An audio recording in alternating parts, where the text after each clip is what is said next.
Ladies and gentlemen, please welcome journalist, author, and American citizen, Tucker Carlson. So fun!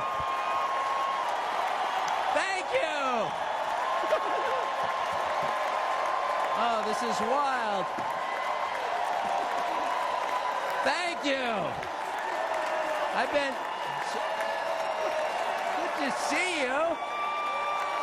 Thank you. I feel like I know about half the people in the room. This is wild. What are you doing? Justin Wells. Thank you, guys. Okay. Can I just say, Peter Navarro is back. Welcome to Peter Navarro. Suffering the fate that has happened to so many who are friends with Donald Trump. Thank you for having me. I have been to many conventions. I have never been to a more fun convention or a convention with better vibes. They literally let Navarro out of prison. First of all, thank you. This feels a lot different from what I thought it was going to feel like. I can't hear you, but I know it's something good. So, I watched the video of what happened in Butler, Pennsylvania about 50 times. I think I was one of about 8 billion people around the world who watched it. And the more I watched it, the more it struck me that everything was different after that moment. Everything. And this convention is different. The nation is different. The world is different. Donald Trump is different. When he stood up after being shot in the face, bloodied, and put his hand up, I thought at that moment, that was a transformation. This was no longer a man. Well, I think that. I think it was divine intervention. But the effect that it had on Donald Trump, he was no longer just a political party's nominee or a former president or a future president. This was the leader of a nation. And I think there's a difference. I've spent most of my life in Washington, where the president is at the top of the pyramid. Everyone wants to be the president. But if you think about it, the presidency comes with great power, obviously. But if you think about it, that is a title that is bestowed by a process of some sort that can be subverted. And in the end, it does not confer by itself, as no title does, legitimacy. Just because you call yourself the president doesn't mean that much inherently. I can call my dog the CEO of Hewlett-Packard. It doesn't mean she is. You know, it's true. And you hate to say it, but it is also true, as a fact, that you could take, I don't know, a mannequin, a dead person, and make him president. No, you could. You could. I'm just saying, theoretically possible. With enough cheating, that could happen. But being a leader is very different. It's not a title. It's organic. You can't name someone a leader. A leader is the bravest man. That's who the leader is. That is true in all human organizations. This is a law of nature. And in that moment, Donald Trump, months before the presidential election, became the leader of this nation. That was the most obvious to me. And I have to say, I think it changed him. I reached out to Trump within hours of it that night. And what he said to me that night, having just been shot in the face, he said not a single word about himself. He said only how amazed he was and how proud he was of the crowd, which didn't run. And I thought two things. The first thing I thought was, well, of course they didn't run. His courage gave them heart. A leader's courage gives courage to his people. And the second thing I thought was, this is the selfish guy I've been hearing about for 9 years? Really? Not a word about himself? About his people, period. And the second thing I noticed, which I don't think anyone has remarked upon in public, but I'm just going to since I don't have a script, like why not, is that he turned down the most obvious opportunity in politics to inflame the nation after being shot. to inflame the nation, which is an opportunity that almost every other politician I've ever met, and certainly his opponents, would have taken instantly. And they would have said, well, what is this? How did he get shot? Like, how did this happen? And those are real questions that we have to get to the bottom of. But in the moments, the days, the week after the shooting, he did not say that. He did his best to bring the country together, and I thought, this is the divisive figure, this is the irresponsible person. No. This is the most responsible, unifying behavior of a leader I think I've ever seen. So the question is, where is he leading us? And I could go on for hours, but let me just sum it up. I do think the entire point from the famous escalator ride 9 years ago until today of Donald Trump's public life has been to remind us of one fact, which is a leader's duty is to his people, to his country, and to no other. That's the point. That's the only point. And another word for this is democracy.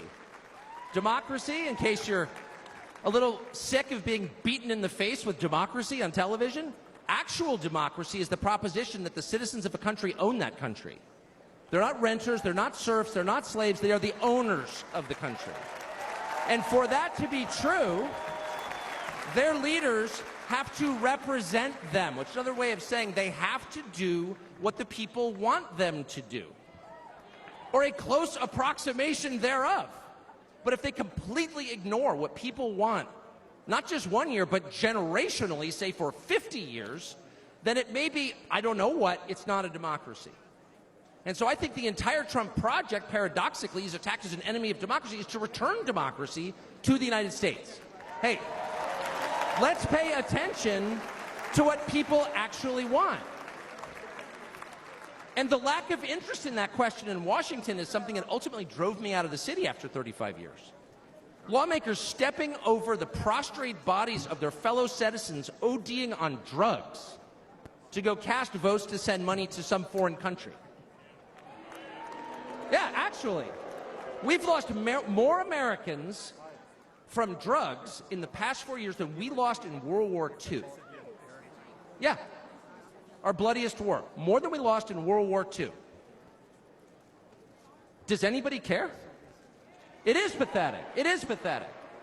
And do you hear a single word from Washington about doing anything about it? We know where the drugs are coming from. We know the supply routes. The U.S. military spent billions bombing the Ho Chi Minh Trail. You don't see our commander-in-chief suggesting that we use our military to protect our country or the lives of its citizens. No. That's for Ukraine. And it's too much, actually. It's too insulting. It's too insulting. It's a middle finger in the face of every American. It's a very clear statement, which is unmistakable. And that is, we don't care about you. And Donald Trump, whatever you say about him, and I think he's a wonderful person. I know him well. By the way, the funniest person I've ever met in my life, actually. You can't be funny without perspective or without empathy, which is true. But everything else about Trump aside, he actually cares because he's interested in the people who live here because that's his job. A father's job, his duty is to his family. An officer's duty is to his men. A president's duty is to his citizens. And he seems to be the only one who thinks that. And in his choice for vice president, J.D. Vance, he's made that really clear. J.D. Vance, I'll say this about him, is a thoroughly decent man, and I'll just admit it, a friend of mine, one of the very few politicians in Washington who actually is very close to his own wife, which is wonderful to see. And she's wonderful, actually. But J.D. Vance has views that are closer to Trump's voters than anyone else in Washington in office. Therefore, he's the vice president. That's called democracy.